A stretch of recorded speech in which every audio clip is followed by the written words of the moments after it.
또 적발됐다고요? 이번에도 또 중국 불법 체류자들인가요? CNN 뉴스룸의 분주한 아침. 한 젊은 여성 기자가 편집장과 열띤 토론을 벌이고 있습니다. 최근 미국과 한국에서 중국인 불법 체류자 문제가 심각해지고 있다는 소식이 연일 들려오고 있는데요. 대체 무슨 일이 벌어지고 있는 걸까요? 중국에서 왜 이렇게 많은 사람들이 탈출하려 하는 걸까요? 오늘의 사연, 지금 시작합니다.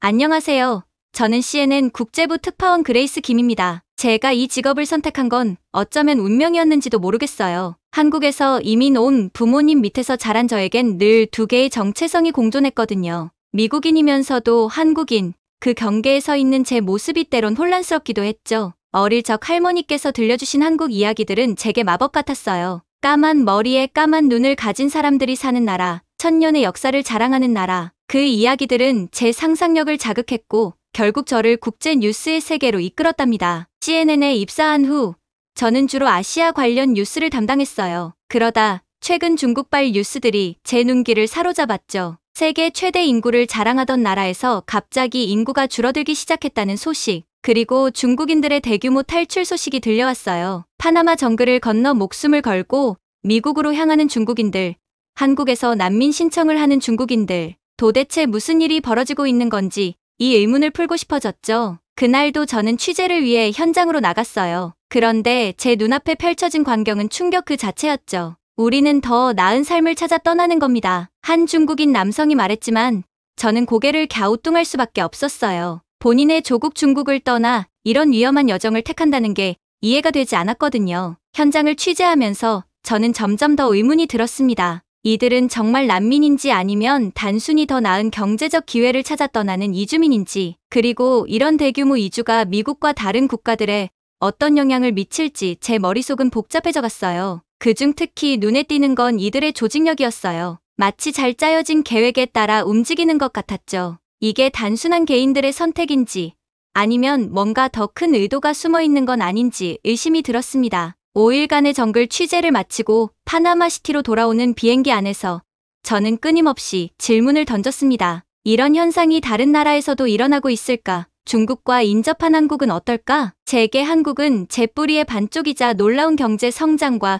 문화적 영향력으로 세계를 놀라게 한 나라였어요. 그곳에서는 이런 문제를 어떻게 다루고 있을까? 저는 점점 궁금해지기 시작했어요. 호텔방에 도착해 노트북을 펼쳤을 때 저는 기자로서의 사명감이 생겨났죠. 그리고 결심했어요. 이 이야기의 전모를 파악해야 한다고. 그리고 한국의 상황도 직접 확인해봐야겠다고 말이죠. 파나마에서의 충격적인 취재를 마치고 뉴욕 본사로 돌아온 저는 곧바로 편집장과 미팅을 가졌습니다. 그레이스, 자네 리포트를 봤네. 정말 놀랍더군. 편집장이 말했습니다. 하지만 이건 빙산의 일각일 거야. 우리는 이 문제의 근원을 파헤쳐야 해. 저도 동의했죠. 맞아요. 중국 내부의 상황을 직접 확인해봐야 할 것 같아요. 편집장은 잠시 생각에 잠기더니 말했습니다. 좋아. 베이징으로 가게. 하지만 조심해야 해. 중국 당국의 감시가 심하니까. 그렇게 저는 베이징행 비행기에 올랐습니다. 하지만 중국에서의 취재는 쉽지 않았어요. 당국의 감시는 예상보다 훨씬 심했고 사람들은 외국 기자와의 대화를 꺼렸습니다. 그러던 어느 날 저는 우연히 한 소식을 듣게 됐어요. 많은 중국인들이 한국으로 가고 있다는 거였죠. 그 순간 저는 직감했습니다. 이것이 바로 제가 찾던 실마리라는 걸요. 편집장님, 저 한국으로 가보겠습니다. 제가 전화로 보고했어요. 한국이라고? 왜? 네. 많은 중국인들이 한국으로 가고 있대요. 거기서 뭔가 중요한 걸 발견할 수 있을 것 같아요. 편집장은 잠시 침묵했다가 말했습니다. 좋아, 가보게. 하지만 조심해야 해. 이건 단순한 이주 문제가 아닐 수도 있으니까. 그렇게 저는 베이징 서우두 국제공항으로 향했고 그곳에서 한국행 비행기에 오르는 중국인들을 만나게 된 거죠. 베이징 서우두 국제공항 출국장은 평소보다 더 북적거렸습니다. 그 중에서도 한국행 비행기 탑승구 앞은 특히 길게 줄이 늘어서 있었어요. 저는 그 광경을 지켜보며 취재를 시작했습니다. 왜 한국으로 가시나요? 제가 물었습니다. 중국에선 더 이상 희망이 없어요. 양판이라는 30대 남성이 대답했습니다. 경제는 무너지고 있고 빈부격차는 점점 더 심해지고 있어요. 우리 같은 평범한 사람들은 아무리 열심히 일해도 앞으로 나아갈 수가 없어요. 옆에 있던 순진이라는 여성도 말을 이었습니다. 게다가 정부의 감시와 통제는 날이 갈수록 심해지고 있어요. SNS에 글 하나 잘못 올렸다가 잡혀가는 일이 비일비재해요. 이런 곳에서 어떻게 살 수 있겠어요? 그들의 이야기를 들으며 저는 중국의 현실을 실감할 수 있었습니다. 겉으로는 번영해 보이는 중국이지만 그 안에는 심각한 문제들이 산적해 있었던 거죠. 그런데 왜 하필 한국인가요? 제가 다시 물었죠. 한국은 기회의 나라잖아요. 삼성, 현대 같은 세계적인 기업들이 있고 K-팝, K-드라마로 전 세계를 사로잡고 있잖아요. 거기다 민주주의도 잘 발달되어 있고요. 순진도 거들었습니다. 무엇보다 한국은 법치주의가 확립된 나라예요. 열심히 일하면 그만큼 대우받을 수 있다고 들었어요. 그게 저희에겐 가장 큰 매력이에요. 비행기에 오르며 저는 그들의 말을 곱씹어 보았습니다. 한국에 대한 그들의 기대가 과연 현실과 얼마나 부합할지, 그리고 한국 사회는 이런 대규모 유입을 어떻게 받아들이고 있을지 궁금했죠. 인천국제공항에 도착하자마자 저는 그 답을 조금씩 찾아가기 시작했어요. 공항 곳곳에 붙어있는 불법 체류자 단속 강화 포스터가 눈에 띄었거든요. 한국은 이미 이 문제의 심각성을 인지하고 대응하고 있었던 거였어요. 택시를 타고 서울로 향하는 길, 저는 깊은 생각에 잠겼습니다. 과연 한국은 이 새로운 도전을 어떻게 극복해 나갈까? 그리고 그 과정에서 세계는 어떤 교훈을 얻을 수 있을까? 이 질문들이 제 머릿속을 맴돌았습니다. 서울로 들어서는 순간 저는 곧 한국의 놀라운 현실과 마주하게 될 거란 걸 직감했습니다. 그리고 그 예감은 적중했죠. 제가 목격한 한국의 모습은 제 예상을 훨씬 뛰어넘는 것이었습니다. 서울에서의 이튿날 저는 곧바로 취재 준비에 들어갔습니다. 첫 목적지는 대림동. 이곳은 서울 최대의 중국인 밀집 지역으로 알려져 있었죠. 대림역에서 내리자마자 제 눈앞의 광경을 보고도 믿을 수가 없었어요. 거리의 간판 대부분이 중국어로 쓰여 있었고 귓가에 들리는 대화도 대부분 중국어였어요. 마치 서울이 아닌 베이징의 한 거리에 와 있는 듯한 착각이 들 정도였습니다. 이게 정말 한국인가요? 저도 모르게 중얼거렸습니다. 취재를 위해 만난 지역 주민은 한숨을 쉬며 말했습니다. 10년 전만 해도 이렇지 않았어요. 요즘은 밤에 돌아다니기가 무서울 정도예요. 중국인들끼리 모여 술 마시고 싸우는 일이 비일비재하거든요. 이어서 만난 한국인 가게 주인은 더 심각한 이야기를 들려주었습니다. 중국인들이 운영하는 가게들이 늘어나면서 우리 같은 한국인 자영업자들은 설 자리를 잃어가고 있어요. 게다가 그들은 세금도 제대로 내지 않는 경우가 많아 경쟁이 안 돼요. 더욱 충격적인 이야기는 지역 병원에서 일하는 간호사에게서 들을 수 있었습니다. 최근 중국인 환자들이 급증하면서 병원 운영에 큰 어려움을 겪고 있어요. 의료보험을 악용하는 사례가 너무 많아요. 단기 체류 비자로 입국해 고액의 수술을 받고 바로 출국해버리는 경우가 비일비재해요. 이로 인한 손실은 고스란히 우리 국민의 부담이 되고 있죠. 그 말을 듣고 저는 눈이 휘둥그레졌어요. 한국의 선진화된 의료 시스템과 우수한 의료진들이 오히려 불법 체류자들에 의해 악용되고 있다니, 이건 정말 심각한 문제였습니다. 이 문제를 어떻게 해결해야 할지 걱정이 되기 시작했어요. 취재를 이어가며 저는 한국 정부의 대응에 대해서도 알아보았습니다. 출입국 외국인정책본부의 통계에 따르면 2024년 현재 한국 내 중국인 불법 체류자 수는 약 25만 명에 달한다고 해요. 이는 전체 불법 체류자의 60% 이상을 차지하는 수치였습니다. 정부 관계자는 이렇게 말했습니다. 우리는 이 문제의 심각성을 인지하고 있습니다. 단속을 강화하는 한편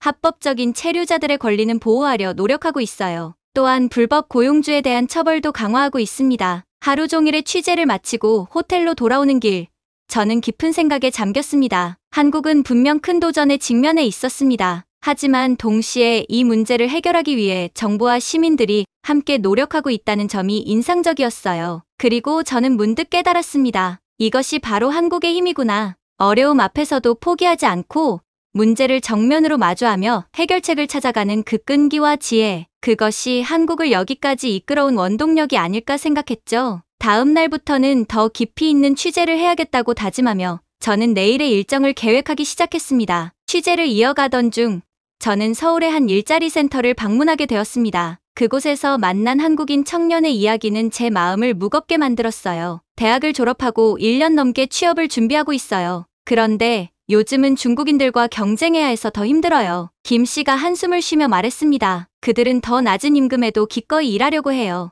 회사 입장에서는 당연히 그쪽을 선호하겠죠. 일자리 센터 관계자는 이런 상황이 점점 심각해지고 있다고 말했어요. 최근 몇 년 사이 중국인 구직자가 크게 늘었어요. 특히 IT, 서비스 업종에서 두드러져요. 한국 청년들의 취업이 더 어려워지고 있는 거죠. 다음으로 찾아간 곳은 서울의 한 주택가였습니다. 그곳에서 만난 한 아주머니는 집값 하락 문제를 제기했어요. 중국인들이 대거 유입되면서 우리 동네 분위기가 완전히 바뀌었어요. 한국인들은 하나둘 떠나고 집값은 계속 떨어지고 있어요. 평생 모아서 산 집인데 이러다 큰 손해를 볼까봐 걱정이에요. 범죄 문제도 심각했습니다. 경찰청 통계에 따르면 최근 5년간 외국인 범죄 중 중국인에 의한 범죄가 가장 높은 비중을 차지했다고 해요. 특히 조직폭력, 마약 관련 범죄가 급증하고 있었습니다. 지역 경찰서의 박경위는 이렇게 말했어요. 언어와 문화의 장벽 때문에 수사에 어려움을 겪고 있어요. 게다가 그들만의 커뮤니티가 형성되어 있어 내부 정보를 얻기가 쉽지 않습니다. 의료 시스템의 부담도 커지고 있다고 했어요. 국민건강보험공단의 자료에 따르면 외국인의 건강보험 적자가 매년 증가하고 있다고 해요. 특히 중국인들의 먹튀 사례가 많아 문제가 되고 있었습니다. 서울의 한 대형병원 원무과장은 이렇게 말했죠. 고액 진료를 받고 본국으로 돌아가 버리는 경우가 많아요. 이런 손실은 결국 한국 국민의 부담이 되는 거죠. 하루 종일 취재를 하고 호텔로 돌아오는 길, 제 마음은 무거웠습니다. 한국 사회 곳곳에서 균열의 조짐이 보이고 있었어요. 일자리, 주거, 치안, 의료, 거의 모든 분야에서 문제가 발생하고 있었습니다. 그러나 동시에 저는 한국인들의 강인함도 느낄 수 있었어요. 이런 어려움 속에서도 그들은 포기하지 않고 해결책을 찾고 있었거든요. 과연 한국은 이 위기를 어떻게 극복해 나갈 수 있을까요? 그 답을 찾기 위해 저는 다음 날 더 깊이 있는 취재를 준비했습니다. 다음 날 저는 서울 출입국 외국인청을 찾았습니다.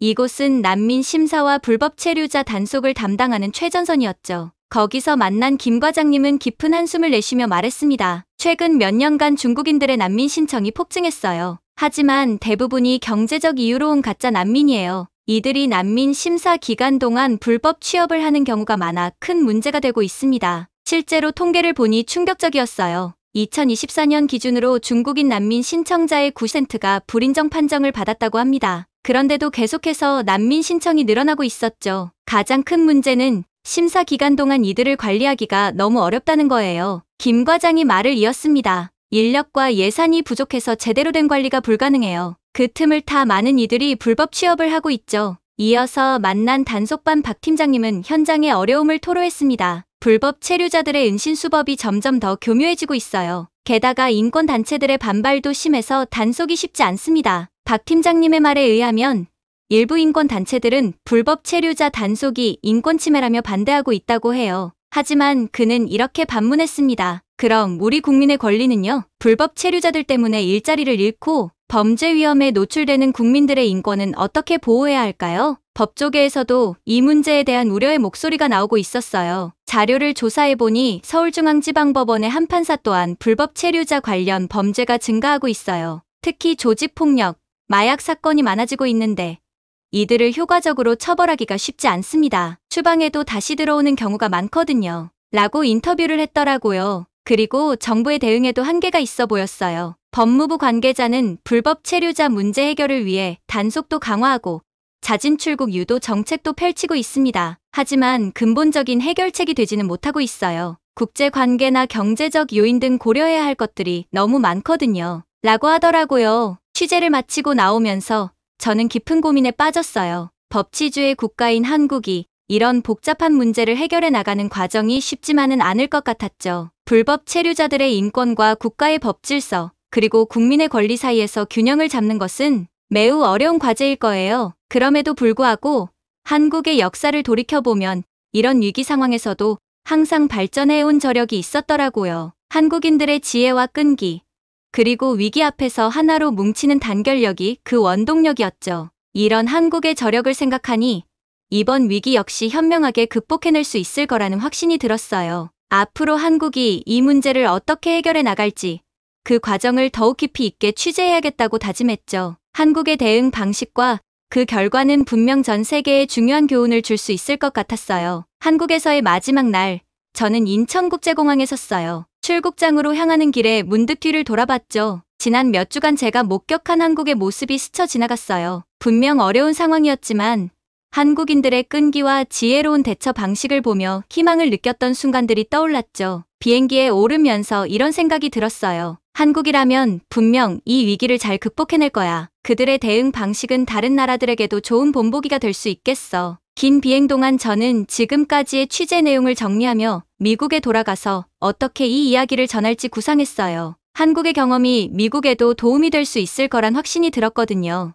뉴욕 공항에 도착하자마자 저는 공기가 달라진 걸 느꼈어요. 한국에서 떠나올 때와는 다른 묘한 긴장감이 감돌았죠. 공항 로비에서 눈에 띄게 늘어난 중국어 안내문들을 보며 뭔가 큰 변화가 있었음을 직감했어요. 호텔에 도착하자마자 저는 곧바로 편집장에게 연락했어요. 한국의 상황에 대해 정말 놀라운 이야기들을 가지고 왔어요. 우리도 배울 점이 많을 것 같아요. 편집장의 반응은 예상 밖이었어요. 그레이스, 내가 한국에 간 사이 여기 상황이 많이 바뀌었어. 우리도 비슷한 문제로 골치를 앓고 있거든. 그 말을 듣는 순간 저는 새로운 사명감을 느꼈어요. 한국과 미국, 두 나라의 상황을 비교하고 서로 배울 점을 찾아내는 것, 그것이 제가 해야 할 일이라고 생각했죠. 이제 미국의 현실을 직접 확인해 볼 차례였어요. 과연 어떤 모습일지, 한국과는 어떤 차이가 있을지 정말 궁금했답니다. 다음날 사전 조사를 할 겸 택시를 타고 맨해튼으로 향하는 길, 운전사의 말에 저는 놀라지 않을 수 없었어요. 요즘 뉴욕이 많이 변했어요. 특히 차이나타운이 점점 더 커지고 있다니까요. 그의 말을 확인이라도 하듯